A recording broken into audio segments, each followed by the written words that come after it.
오늘은 교사주일을 맞이해서 하나님을 알게 하라는 제목으로 은혜를 나누려고 합니다.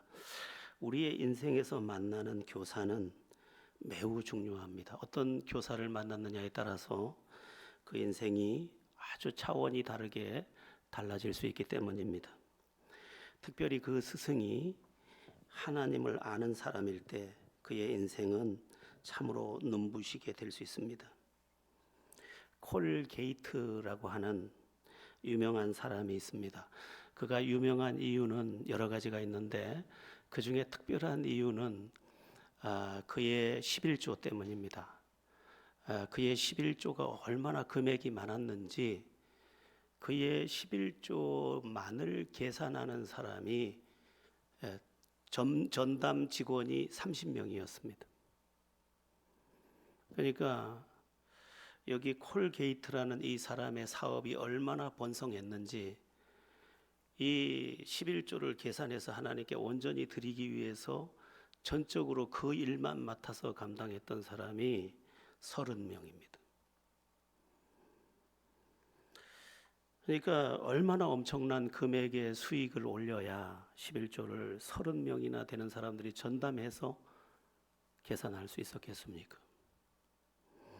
이 콜게이트는 본래 영국 사람입니다. 너무도 가난한 형편에서 자랐습니다. 아버지는 중풍으로 쓰러져서 아무 일도 하지 못했고 어머니는 폐결핵을 앓고 있었기 때문에 아침부터 저녁까지 기침을 했습니다. 그럼에도 불구하고 이들 부모님들은 그 믿음이 독실했습니다. 하나님을 아주 사랑했고 그 어려운 환경에서도 하나님을 먼저 섬기는 일을 그치지 않았습니다.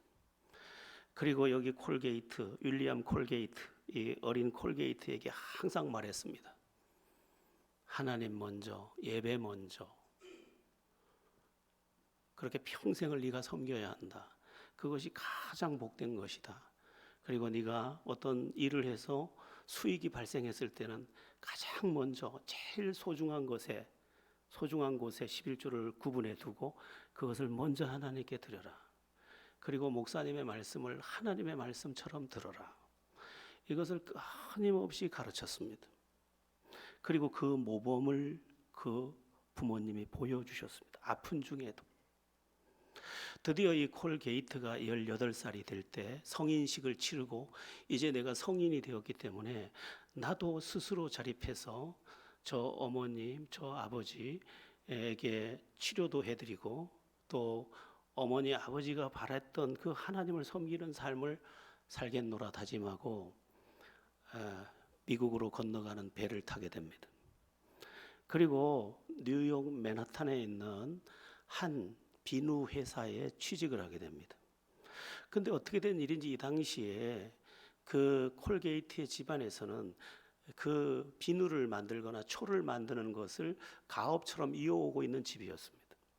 그래서 이 콜게이트는 비누를 만드는 일, 양초를 만드는 일에는 남다른 재능을 보였습니다. 그리고 그는 믿음의 사람이었고 아주 성실한 사람이었고 또 진실한 사람이었습니다. 그는 얼마 지나지 않아서 젊은 나이에 그 회사의 지배인이 됩니다. 그리고 얼마 또 지나지 않아서 그 대표가 이제 세상을 떠나면서 그 대표 자리를 이 콜게이트에게 맡기게 됩니다. 콜게이트는 계속 그 어머님의 가르침을 따라서 11조를 구별해서 드리고 또 먼저 예배하고 목사님의 말씀을 하나님의 말씀처럼 계속 들으며 하나님의 지혜를 구하면서 이제 그 사업을 번창해 갑니다. 처음에는 그 수입의 11조를 드리다가 나중에는 15조를 드렸습니다. 그리고 나중에는 19조를 넘어서 어떤 때는 필요를 따라 전액을 드렸습니다. 그런데 이게 웬일입니까? 계속해서 회사는 번창했습니다. 그리하여 이제 치약을 만드는 회사도 되고 해서 치약을 튜브에 넣어서 예전엔 유리병에 담겨있던 치약을 튜브에 넣어서 저렇게 액체처럼 만들어서 처음 보급한 사람이 콜게이트입니다.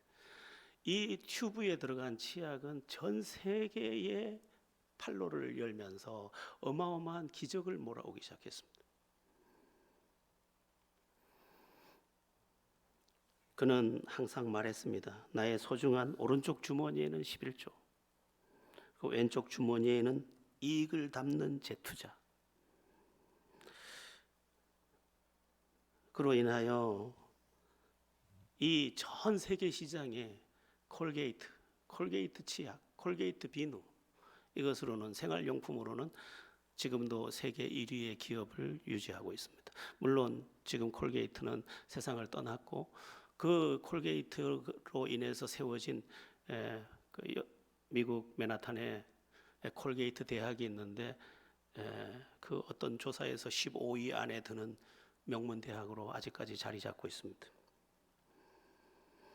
여러분, 콜게이트는 비록 가난했지만 엄마라는 신앙의 교사를 잘 만난 까닭에, 그리고 그 가르침을 잘 받은 것 안에서 기적의 사람이 되었습니다. 여러분, 좋은 교사를 만나면 인생이 이렇게 되는 것입니다. 그리고 제대로 배워서 제대로만 행하면 그 인생은 얼마든지 기적이 될 수 있는 것입니다. 제가 오늘 교사주일을 맞아서 먼저 말씀드리고 싶은 것은 부모입니다. 부모. 사람은 누구나 이 세상에 태어나는 동시에 부모라는 교사를 만납니다. 그래서 첫 번째 만나는 스승이 누구냐? 부모입니다. 그런 점에서 좋은 부모, 특히 영적 부모를 만나는 복은 참 큰 복이 아닐 수 없습니다. 감리교회 창시자 요한 웨슬레, 찰스 웨슬레의 어머니의 이름은 수산나입니다. 이 수산나는 믿음의 여인으로 유명합니다. 어떻게 아이를 낳았는지 모르지만 토끼도 아니고 17명의 자녀를 낳았습니다. 그런데 이 17명의 자녀들을 다 믿음의 거물로 키워냈습니다. 그 중에 가장 유명한 사람이 요한 웨슬레, 감리교회 창시자고 프랑스 혁명 여러 가지 다 전 유럽이 유혈 사태에 빠져들 때 영국에는 이 요한 웨슬레 한 사람 때문에 평화를 유지합니다. 그러면 이 요한 웨슬레를 그 신앙의 어머니가 어떻게 키웠느냐? 5살이 됐을 때 그를 데리고 이제 글자 공부를 시키는데 창세기부터 성경을 가지고 글자를 가르쳤습니다. 쉽지 않았겠죠. 그러니까 요한 웨슬레는 글자를 배우는 동시에 성경을 배웠습니다. 그리고 성경을 배움으로 인해서 글자를 배웠습니다. 그러므로 요한 웨슬레의 인생 전체 속에 무엇이 있느냐? 말씀이 가득합니다. 그리고 그는 곁길로 갈 수가 없었습니다. 진리가 자기를 붙잡고 있었고, 자기는 17명의 자녀들을 엄마가 돌아가면서 성경 공부를 시켰기 때문에 자기는 목요일 날이 공부하는 날이었습니다. 그런데 목요일 날 배우는 그 성경 공부가 이후에는 자기 매일을 공부하고 싶게 하는 열정으로 바꿔놓았습니다. 진리가 들어가자 그의 인생은 진리 안에서 눈부시기 시작했습니다. 그리고 동생 찰스 웨슬레가 그를 도왔고, 그러므로 인해서 영국의 기적을 낳았습니다. 여러분, 우리는 교사하면 무조건 교회 학교 교사, 학교의 교사 이런 것을만 생각하지만 가장 중요한 교사는 부모입니다. 부모. 교회에 나와서 배울 수 있는 시간은 1시간, 2시간. 정작 나머지 모든 시간을 부모의 슬하에서 이렇게 살아야 되는 것이 삶의 구조입니다. 그런데 그 부모가, 그 엄마가 특히 믿음으로 자녀들을 잘 가르칠 수 있다면 그는 충분히 기적의 사람이 되고 남을 것입니다. 링컨의 어머니도 보십시오. 비록 일찍 세상을 떠났지만 링컨에게 숨을 거두면서 건네줬던 그 성경. 링컨의 어머니는 이 성경을 링컨에게 건너면서 이렇게 말했습니다. 내가 너를 먼저 떠나서 한없이 미안하구나. 그러나 내가 너에게 모든 것을 주마. 성경이다, 성경. 여기에 모든 것이 있다. 하나님을 의지하거라. 그리고 이 말씀을 의지하거라. 너를 누구도 이기지 못할 것이다. 과연 어린 링컨은 숨을 거두는 어머니의 마지막 시간에 이것을 품에 안습니다. 성경을. 그리고 우리가 잘 아는 미국의 16대 대통령, 미국이 가장 존경하는 대통령, 세계가 가장 존경하는 대통령. 저도 링컨을 얼마나 좋아하는지, 제가 영어를 잘 모르지만 그분의 연설 한 구절을 외우고 있습니다. 영어로. Of the people, by the people, for the people. 국민에 의한, 국민을 위한 국민의 정치. 그분이 얼마나 멋졌던지. 방탕하였던 어거스틴을 바꾼 것도 그 어머니 모니카 여사입니다. 그는 아들을 붙잡고 애원합니다. 어거스틴은 너무 잘생겼고 여자들이 끊이지를 않았고, 그리고 너무나 이 화려한 언변을 가지고 있었기 때문에 어느 곳에 가나 인기가 있었고, 그는 활락가에 빠져서 살았습니다. 그런데 그를 붙잡고 애원하며 너에겐 하나님밖에 없다. 너에겐 하나님밖에 없다. 우리 인생엔 하나님밖에 없다. 나중에 어거스틴이 주님을 만난 이후에 그 어머니의 눈물을 회고하기를, 우리 어머니의 눈물은 여름날의 소나기 같았습니다. 자기를 위해 얼마나 기도하며 우는 모습을 보았던지. 그러므로 어거스틴을 신학의 거물, 지금도 그 어거스틴을 빼고는 칼빈을 이야기할 수가 없습니다. 그리고 개혁신학, 조직신학, 그리고 그분을 빼고는 오늘날 이러한 보수신학을 말할 수가 없습니다. 그 정도 거물을 누가 낳았느냐? 어머니의 교육이 낳은 것입니다. 제가 보니까 무디의 엄마도 그랬더라고요. 엄마라는 스승이 있었습니다. 좋은 스승, 믿음의 스승이 있었습니다. 여러분, 이 탓 저 탓 하지 마시고 여러분이 영적 부모가 되십시오. 그리고 여러분이 먼저 하나님의 사람이 되십시오. 그러면 자식은 저절로 잘 자라게 되어 있습니다.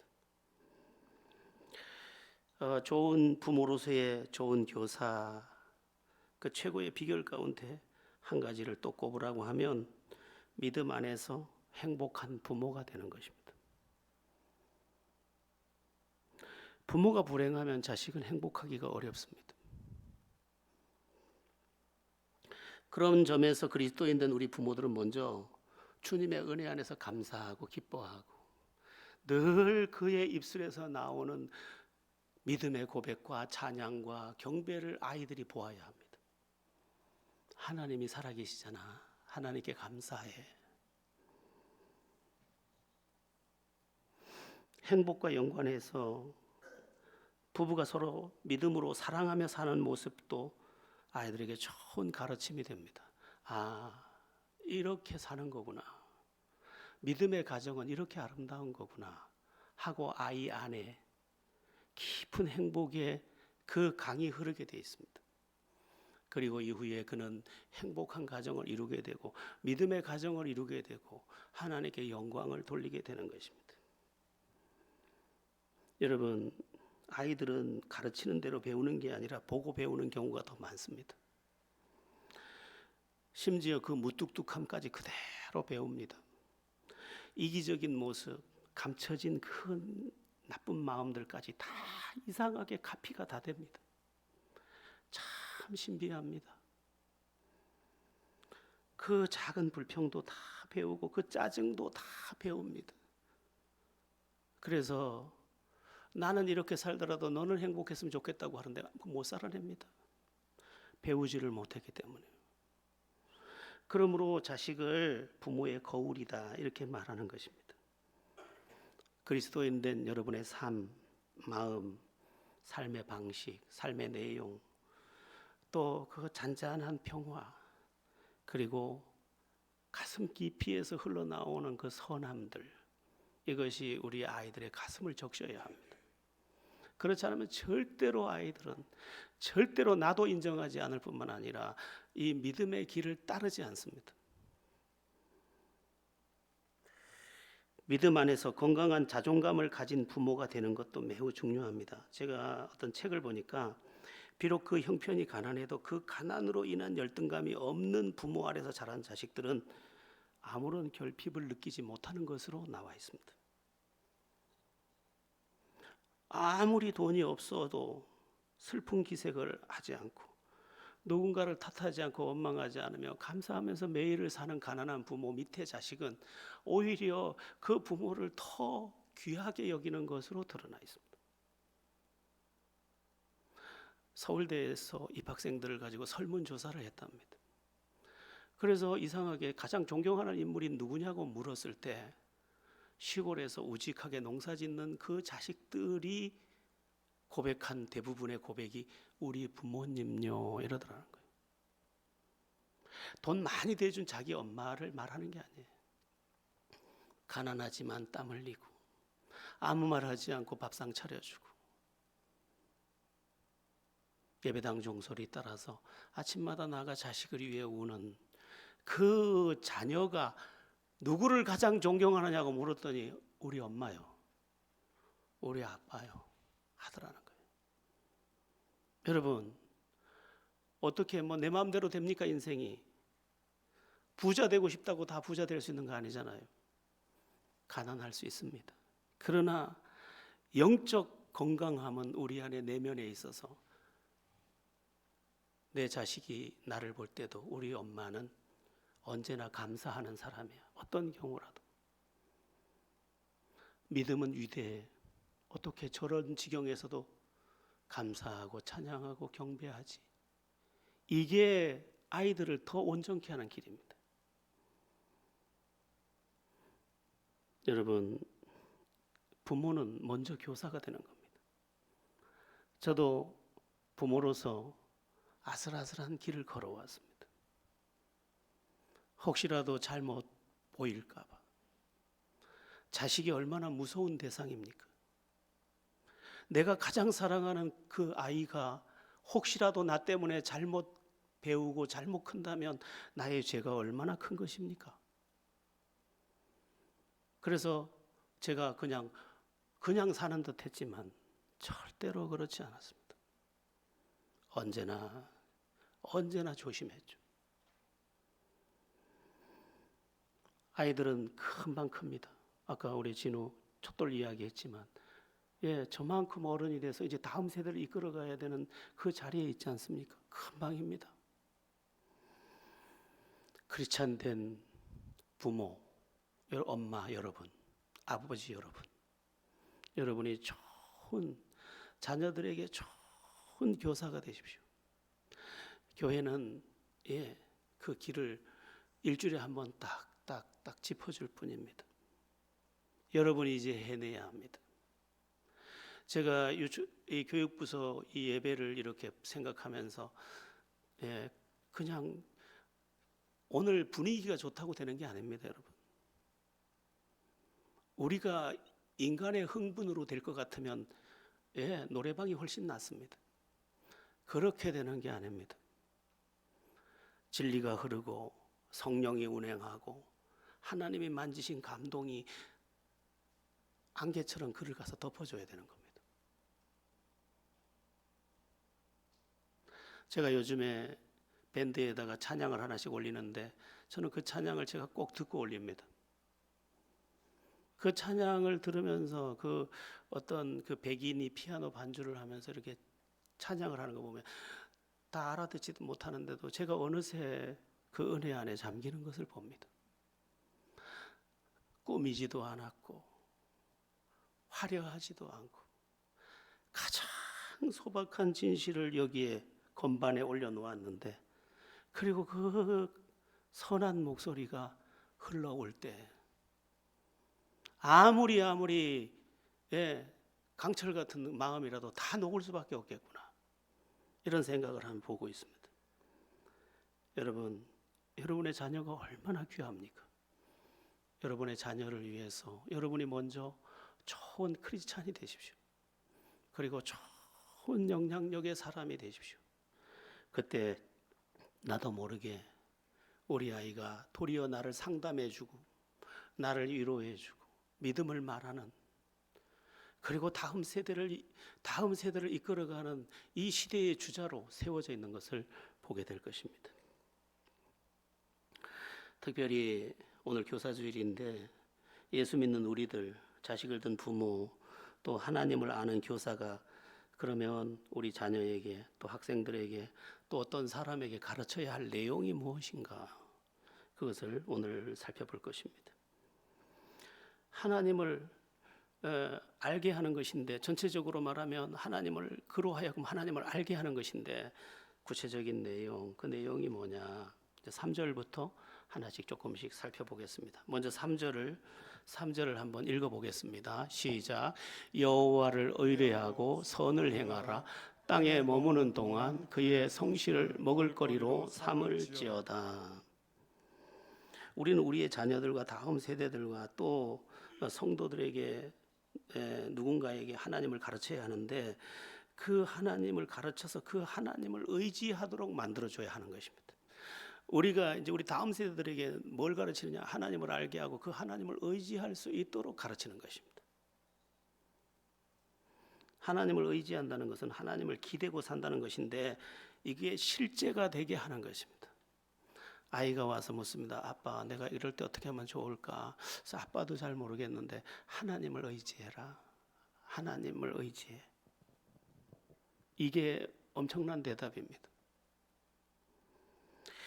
시편 37편은 다윗의 시입니다. 다윗의 간증과 같은 시인데, 다윗은 하나님을 의지하는 가운데 하나님이 주시는 승리를 경험했습니다. 그 승리를 지금 소상하게 기록하고 있습니다. 그리고 망하는 사람들에 대해서도 나열해 놓고 있습니다. 믿음의 사람의 승리가 어떻게 오는지, 또한 불신의 사람들, 망하는 사람들이 어떻게 망하는지를 잠시 나열하고 있습니다. 근데 승리하는 비결의 첫 번째가 뭐냐? 여호와를 의뢰하고 선을 행하라. 이겁니다. 여러분, 다윗의 이러한 이야기는 사무엘 상하, 여기 다윗의 이야기는 사무엘 상하에 가득합니다. 너무 재밌습니다. 사무엘 상하를 제가 굉장히 좋아합니다. 읽으면 막 신이 나고 내가 다윗이 된 느낌이 들기도 합니다.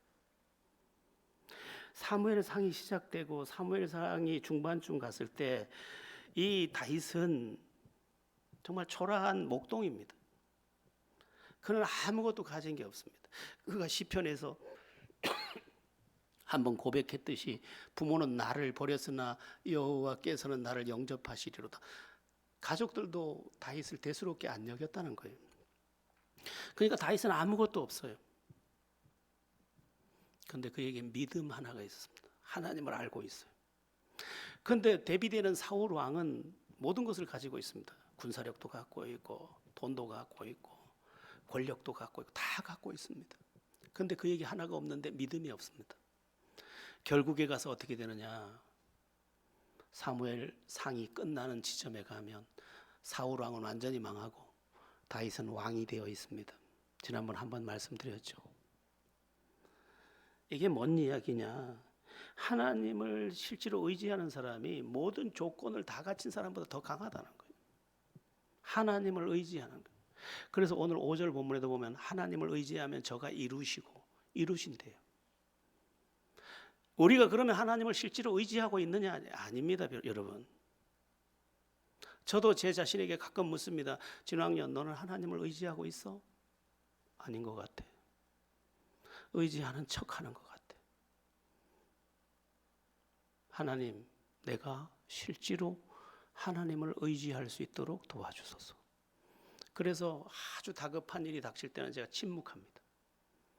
그리고 하나님께 이 일을 의뢰하고 기다립니다. 그걸 제가 가끔 합니다. 여러분이 보는지 못 보는지 모르지만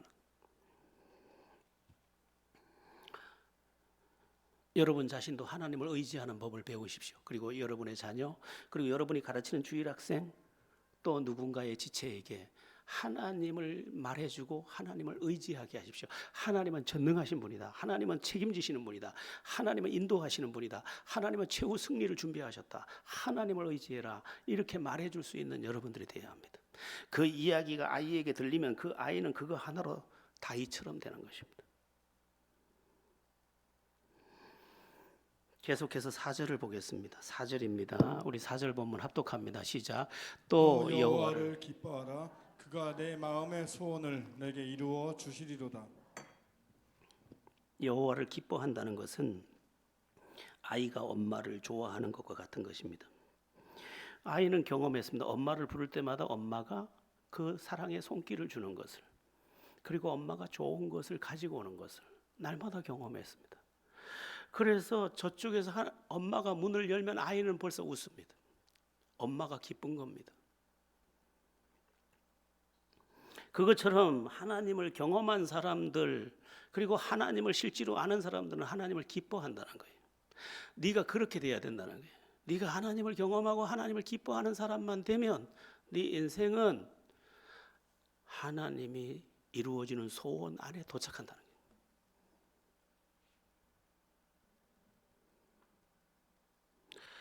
이걸 좀 나누어서 얘기하면 예배를 기뻐하고 찬양을 기뻐하고 헌신을 기뻐하고 하나님의 일을 기뻐하고 윌리엄 콜게이트처럼 헌금도 기뻐하고 하나님의 말씀에 대해서 기뻐하는 겁니다. 왜냐하면 그렇게 해보니까 좋은 게 오거든요.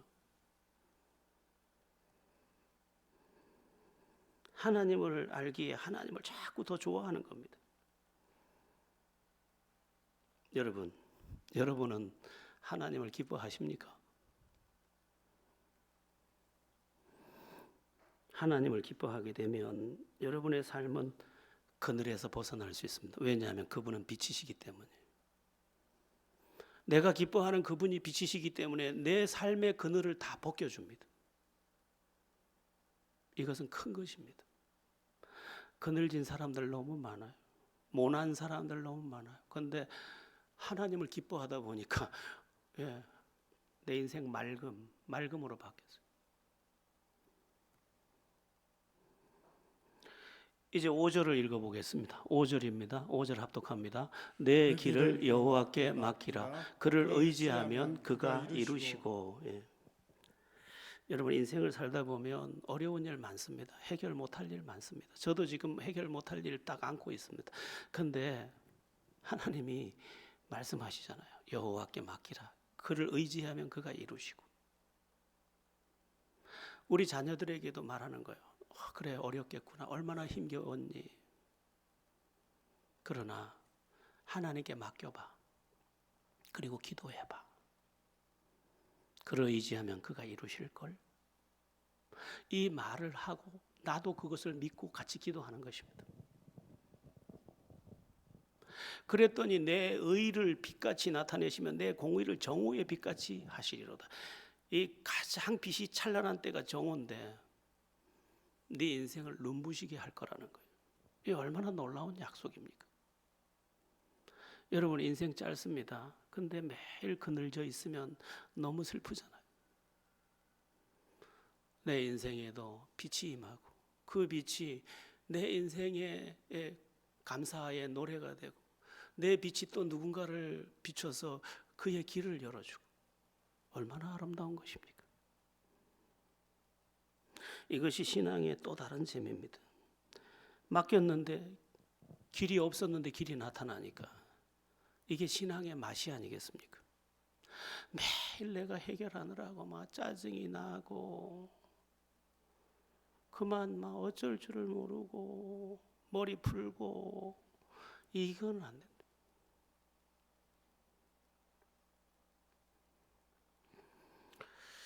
여러분의 삶 속에 믿음이 임하기를, 그래서 여러분 자신이 좋은 교사가 되기를 축원합니다. 그리스도인이 버려야 할 것도 망하는 사람들에 대한 이야기도 다이시합니다. 자, 우리가 가르쳐야 될 것이기도 한데 자녀들에게 가르치고 또 우리 주일 학생들에게 가르치고 또 누군가에게 가르쳐야 할 내용이기도 한데 망하는 사람들은 이렇게 망합니다. 우리 7절을 한번 보겠습니다. 시작. 여호와 앞에 잠잠하고 참고 기다리라. 자기 길이 형통하며 악한 꾀를 이루는 자 때문에 불평하지 말지어다. 7절에 나오는 두 가지 내용이 있는데 악한 꾀, 불평. 이 사람은 망한다는 거예요. 다윗이 날마다 경험했던 거예요. 자기를 죽이려던 사울왕을 날마다 그 악한 꾀를 날마다 봤어요. 그리고 왕이면 감사할 일이 많은데도 늘 불평하는 것을 너무 많이 봤어요. 그더니 망하더라는 거예요. 여러분, 이유 여하 없습니다. 그가 악한 꾀를 썼다, 그가 불평을 시작했다, 그의 인생은 무조건 안 됩니다. 무조건 안 됩니다.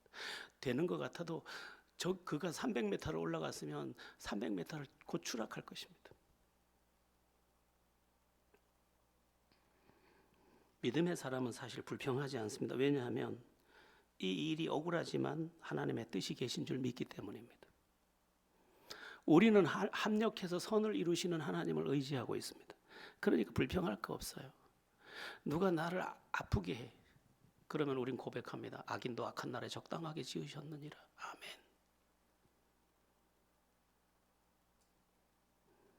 불평할 거 없어요. 하나님, 제가 더 만들어져야 하는군요. 이렇게 받으면 되는 것입니다. 8절도 보겠습니다. 8절입니다. 시작. 분을 그치고 노를 버리며 불평하지 말라. 오히려 악을 만들 뿐이라. 분노 버려라, 불평 버려라, 이렇게 말하고 있습니다.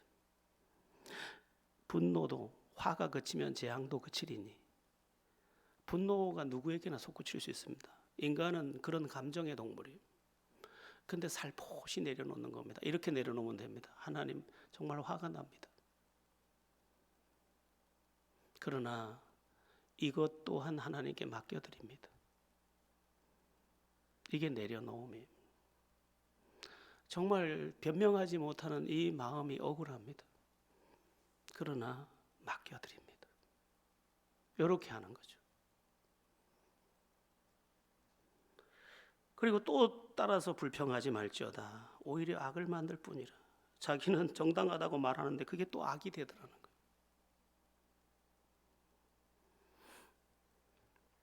9절도 보십시오.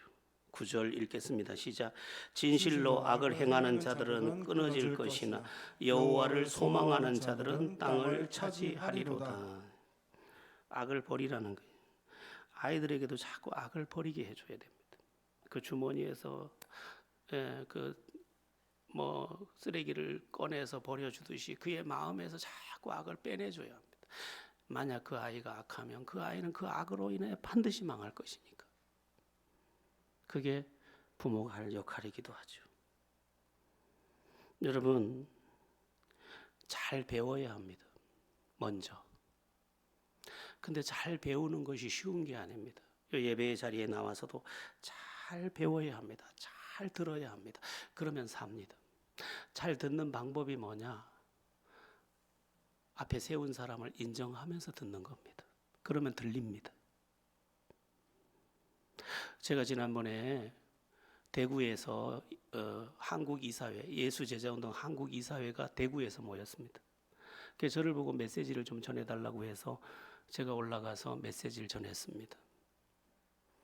거기에는 서울대를 졸업하고 총신대학원을 졸업하고 영국에서 신학 박사를 받은 사람도 있었고, 그 다음에 고려대를 졸업하고 대기업에서 일하다가 또 다른 직장으로 지금 이직한 또 한 분, 전국 한국이사회 이사장이 거기 계셨습니다. 그리고 경북대학교 병원 피부과 전문의로 있는 아주 이제 장차 경북대학 병원 원장이 될 분도 계셨습니다. 다 유수한 분들이에요. 근데 제가 말씀을 전하면서 굉장히 놀란 게 뭐냐? 너무도 잘 듣는 겁니다. 너무도 잘 듣는 거예요. 정말 온 마음으로 듣는 거예요. 제가 마음속으로 그게 은혜가 돼서 마음속으로 생각했습니다. 이 사람들이 어떻게 위대한 인생이 될 수 있었는지를 보게 하는구나. 저 사람들은 잘 듣는 사람들이구나.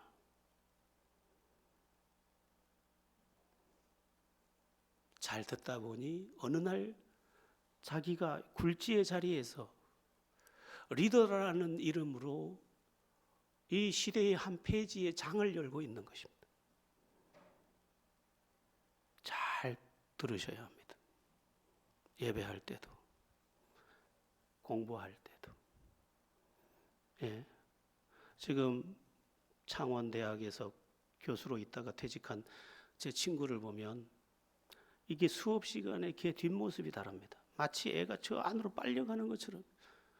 그러니까 그 또한 대학을 갈 수 없는 가정 형편이었지만 늦게 대학을 하고 교수가 되고 한국 실업인 최초의 박사입니다. 그리고 교수로 평생을 봉직하고. 오늘 교사주일입니다. 인생은 뭐를 가지고 사느냐? 배운 걸 가지고 사는 겁니다. 그런데 모든 것의 주인 되신 완전하신 분 그 하나님에 대해서 배우고 그 하나님의 말씀을 내 삶에 가져와서 사는 사람이 있다.